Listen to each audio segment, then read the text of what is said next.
only a few were allowed. Prince pointed and said, "That's where the real fun is." Sheila didn't go. She stopped at the door. The next morning, Prince looked at her and said, "That was the last time I let him into my home. Something dark came in with him." The prosecution asked her if she thought Prince regretted letting Diddy into his world. "Absolutely," she said. "He felt like he'd opened a door that couldn't be closed." Everything changed after that night. Sheila began to weave a story that stunned the courtroom. She said Prince believed control in the music business wasn't just about money, it was about the mind. He said, "They don't just want your hits, they want your silence. If they can't buy it, they'll bury you." Sheila said Prince talked constantly about India's backroom deals and secret meetings where careers were made or destroyed overnight. She tied this directly to what she'd heard about Diddy's so-called freak-off parties. According to Prince, the parties weren't just for pleasure, they were about power. He said, "They film everything. That's how they get you." Sheila testified that Prince believed it was a system where people were groomed, recorded, and blackmailed. And if you don't play along, she said, you disappear. She also revealed that Prince had launched a full-scale legal and spiritual battle against Warner Brothers, the same company behind his contract struggles and Diddy's record label deal. He said it was all connected, Sheila told the court. The same executives who cheated him helped Diddy rise. Prince believed Diddy got ahead because he played the game. Prince paid the price for refusing to give up control of his own music and for speaking out. Then Sheila shared one of the final things Prince ever told her. When I go, don't let it be in vain. Remember what I told you.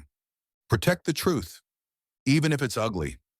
Sheila told the jury that Prince warned her about a hidden surveillance network inside the music industry. He said they record everything, and I mean everything. Prince believed. Many of the most exclusive parties he was invited to were actually traps. He claimed people were taken into private rooms, given drugs, and filmed without knowing, footage that could later be used as leverage. Sheila said Prince believed that's how the industry kept people loyal and quiet. The prosecutor leaned in. And did he name names? Sheila nodded. He said Diddy was one of the people who let them in. She paused, then continued. Referencing multiple conversations, Sheila said Prince described Diddy as someone who had crossed the line and now operated not as an artist, but as an enforcer. He wasn't just participating. Prince reportedly said he was curating, controlling. Prince had grown increasingly disturbed by stories he'd heard from artists who escaped the bad boy ecosystem. According to Sheila, Prince would recount how they would vanish, spiral, or disappear from the charts overnight. He reportedly told her he believed some had been blackballed after refusing to engage in certain activities or after trying to expose what really happened at those parties. But what truly unnerved Prince, according to Sheila, was the idea that the footage existed and was being stored or traded. He said, this isn't just dirt, this is currency. They own you with it. Sheila testified that Prince had begun looking into who had access to these tapes, and he feared what might happen if he ever appeared in one, even just in the background. That fear, she said, haunted him until the day he died. According to Sheila E., the last conversation she had with Prince wasn't just strange, it was alarming. She told the courtroom that just days before his death, Prince called her unexpectedly in the middle of the night. I remember looking at the time. It was past 2 a.m., she said. He never called that late. Her voice tightened, and he sounded scared.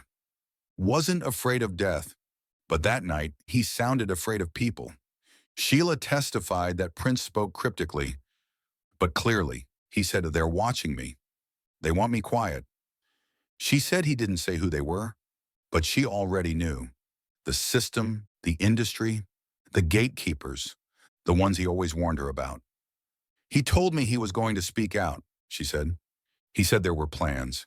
He'd already been talking to people about testifying in a federal case. He didn't say whose.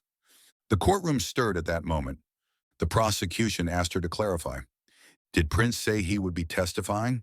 She nodded. Yes. And when I asked what about it, he said, these parties, these artists, the tapes, they're not rumors. I've seen them.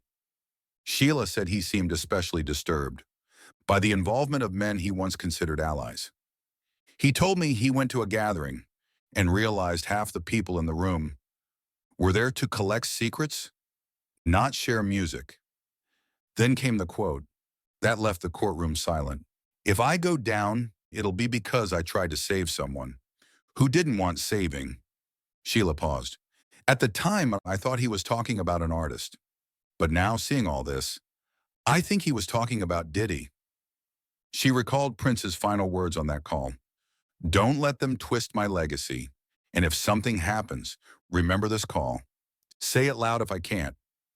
The next morning, Sheila tried calling him back. No answer. A few days later, he was gone.